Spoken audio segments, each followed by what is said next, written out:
নমস্কার বন্ধুরা, আজ আমি আপনাদের সাথে সুস্বাদু চিংড়ি ভাপার রেসিপি শেয়ার করব। এভাবে চিংড়ি ভাপা বানালে গরম ভাতের সাথে খেতে কিন্তু অসাধারণ লাগে। দেখে নেওয়া যাক রেসিপি। চিংড়ি মাছ ধুয়ে পরিষ্কার করে নুন হলুদ গুঁড়ো দিয়ে মেখে রেখেছি। মিক্সিং জারের মধ্যে দিলাম কালো সর্ষে, দিয়ে দিলাম হলুদ সর্ষে, পরিমাণ মতন, মাছের পরিমাণ যেরকম হবে সেরকম বুঝে সর্ষে নিতে হবে। দিলাম টক দই। এবার একটি মিহি পেস্ট তৈরি করে নেব।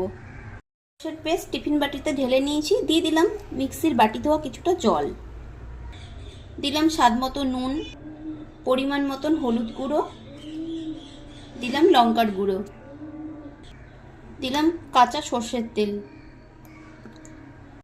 এবার এর মধ্যে ধুয়ে পরিষ্কার করে নুন হলুদ মাখিয়ে রাখা ছিল চিংড়ি মাছ, সেগুলো দিয়ে দিচ্ছি। এবার মাছগুলোকে এর সাথে মিশিয়ে দেব।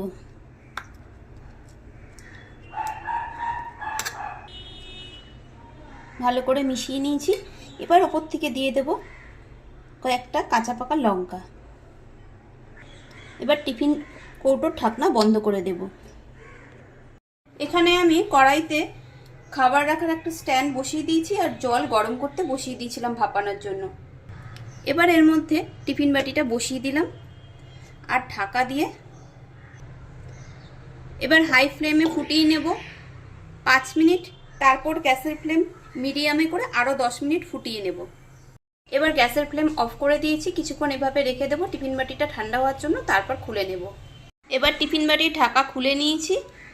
দেখুন, দেখেই কতটা লোভনীয় হয়েছে মনে হচ্ছে। এভাবে আপনারাও বাড়িতে বানিয়ে খেয়ে দেখতে পারেন। আশা করছি আপনাদেরও ভালো লাগবে। খুব শীঘ্রই দেখা হবে নতুন কোনো ভিডিওতে। সবাই ভালো থাকবেন।